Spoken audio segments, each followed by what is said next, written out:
You ever walk into a place thinking you're just going to have a quiet night and walk out knowing you drew a line you'll never step back from? That's what happened to me one cold fall evening in a little roadside bar just outside of Ashford, Georgia. The kind of spot where the jukebox is older than most of the regulars and the smell of oak and fried catfish greets you before the door or the door even shuts behind you. I'd only been in there a handful of times since I retired from running the high school. That night, I just wanted to sit in a corner, sip a good glass of Merlot, and let the fire in the brick hearth work the chill out of my bones.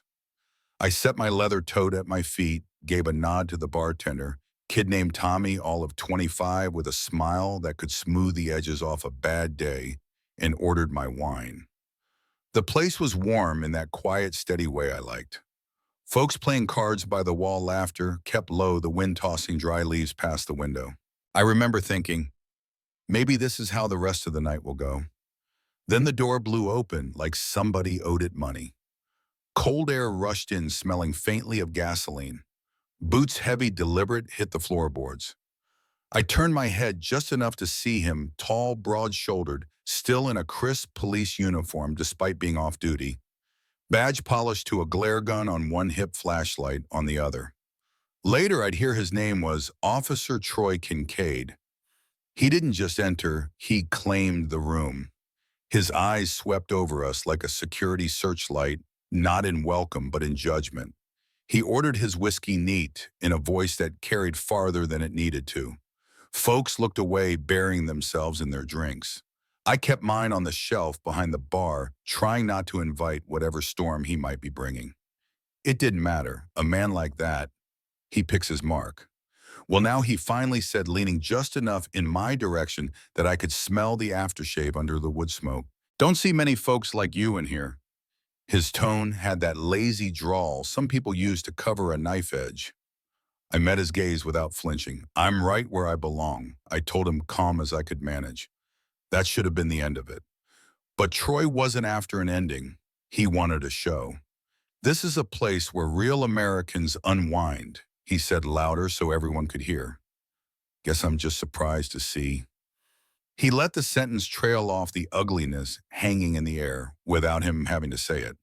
The old burn flared in my chest, the one you get when someone tries to shrink you down to something less than human. I'd been here before, in school hallways and board meetings, at the grocery store checkout line. I looked him dead in the eye. I think we both know what you mean, and it says more about you than it does about me. The air tightened. Nobody turned to watch, but the whole room was listening. His smile flattened, his shoulders squared. Careful, he said, soft, but without an ounce of warmth. I could have backed down. God knows I'd done it before. But that night, something in me was tired of swallowing it. You don't get to decide who belongs where, I told him, my voice low enough to make him lean in. He smirked, brushing his fingers over his badge. People here respect the ones who keep order. Respect's earned, I said, not handed out with a piece of metal. His jaw worked like he was chewing on the words. Then he leaned closer, voice dropping to a growl. Folks around here don't take kindly to strangers with attitudes. He let the word strangers linger until it felt like a slap. I set my glass down, slow and steady. And what exactly do you mean by that? He spread his hands in mock innocence, just saying, we keep trouble out before it starts. His eyes swept me up and down like I was an item on a shelf. My heart was steady, but every similar moment I'd lived through lined up behind me like soldiers. If you're calling me a trouble officer, maybe the problem isn't me. That word officer landed between us like a stone in still water. His smile disappeared entirely. Careful, he repeated this time without any disguise. I crossed my legs, leaned back just enough to let him know I wasn't boxed in. Respect works both ways. I'm sure you know that. Something in him shifted then. The banter was over. His voice got sharp, his words clipped. Most folks around here know their place. They don't talk back. They don't act above the rules. 2 fingers tapped his badge. Tap, tap. I thought about walking away, but the sediment of all the times I'd done that before, it was heavy, too heavy. The law isn't a person, I said. It's supposed to be bigger than one man. For the first time, I saw it a flicker in his eyes. Anger or maybe calculation. He stepped closer, so close I could feel the heat of him. You think you're making a point, he said. But you don't know who you're dealing with. No, I told him, my voice even. I know exactly who I'm dealing with. And it stops here. The room was still except for the jukebox changing tracks. The bartender froze mid-wipe, eyes darting between us. Somewhere deep inside, I knew words weren't going to be enough. He leaned over me, breath warm with whiskey. In my line of work, words don't mean much without action. That was it. My hand went to the bottle of Merlot sitting within reach. I felt its cool weight, thought of every student I'd defended, every meeting where I had been talked over, every time someone like Troy had gotten away with it because folks decided it wasn't worth the fight. Tonight I said that permission's revoked. He chuckled, misreading my movement. What, you gonna pour me a drink? I locked eyes with him. No, I'm gonna give you exactly what you've been asking for all night. And I swung. The bottle connected with the side of his head, crack, and a spray of red wine painted his face, his uniform the floor. His eyes went wide, knees buckling as he stumbled into the stool beside me, sending it clattering. The bar erupted in gasps. A few whispered, "Oh my God, S." He touched his head, stared at the smear of wine and blood on his hand. You, you hit me. I didn't move back. Badge or no badge, I said clear enough for the whole room. You don't talk to me like that. Not tonight, not ever. The bartender stepped in, calm but firm. Troy, maybe you should go. Troy's jaw clenched. He spat on the floor in my direction, though it landed short. This isn't over. For your sake, I said, I hope it is. He staggered toward the door, the whole place holding its breath until it shut behind him. I thought maybe that would be the end. But in a small town, nothing ends quietly. Within minutes, the red and blue lights painted the windows.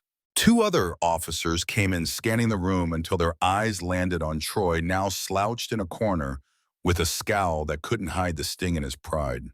The younger cop raised a hand before Troy could start. Let's hear from everyone.